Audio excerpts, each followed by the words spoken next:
Hello, everyone. This is Harvard Regan Lin from Boston, Harvard University. Today, I'm very happy to read an essay named "A Good Heart to Lean On." This essay, I recited it more than 5 years ago. Now that 20 years passed, I still keep this essay in my mind. Now let's get started. A good heart to lean on, more than I realized. Dad has helped me keep my balance. When I was growing up, I was embarrassed to be seen with my daddy.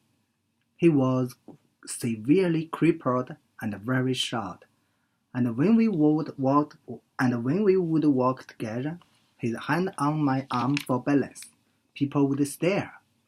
I would be ashamed of the unwanted attention. If he ever noticed or bothered, he never let on. It was difficult to coordinate our steps. He's hurting, man impatient, and because of that, we didn't say much as we went along. But as we started out, he always said, "You set the pace. I will try to adjust to you." Our usual work was to or from the subway, which was how he got to work.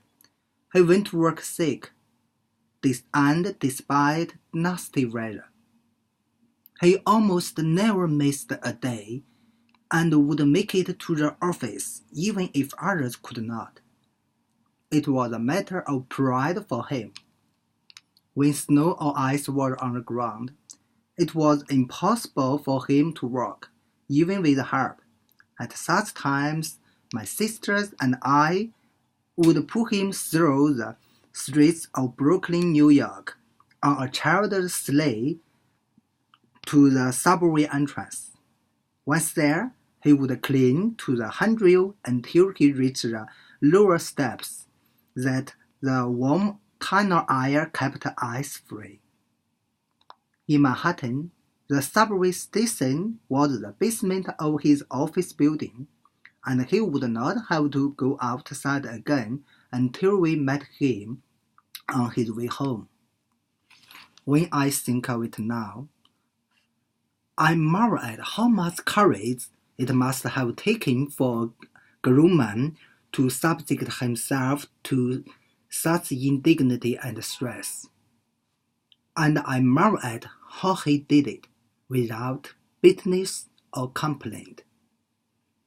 He never talked about himself as an object of pity, nor did he show any envy of the more fortunate or able. What he looked for others was a good heart. What he looked for in others was a good heart. If he found one, the owner was good enough for him. Now that I am older, I believe that is a proper standard by which to judge people, even though I still don't know precisely what a good heart is. But I know the times I don't have one myself. I'm able to engage in many activities. My father still tried to participate in some way. When a local baseball team found itself without a manager, he kept it going.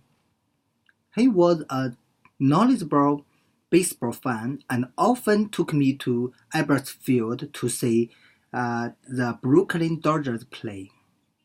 He liked to go to dances and parties where he could have a wonderful time even just sitting and watching. On one memorable occasion, a fight broke out at a beach party, with everyone punching and shoving. He wasn't content to sit and watch, but he couldn't stand unaided on the soft sand. In frustration, he began to shout, "I'll fight anyone who will sit down with me. I'll fight anyone who will sit down with me." Nobody did. But the next day, people kidded by saying it was the first time any fighter was urged to take a dive even before the bout began. I now know he participated in something vicariously through me, his only son. When I played ball poorly, he played too. When I joined the Navy, he joined too. When I came home on leave, he saw to it that I visited his office. Introducing me, he was really saying, "This is my son, but it is also me. And I could have done this too if things had been different." Those words were never said aloud. He has been gone many years now, but I think of him often. I wonder if he sensed my reluctance to be seen with him during our walks. If he did, I am sorry.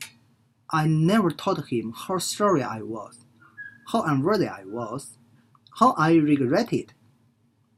I think of him often when I complain about trifles, when I'm envious of another's good fortune, when I don't have a good hand.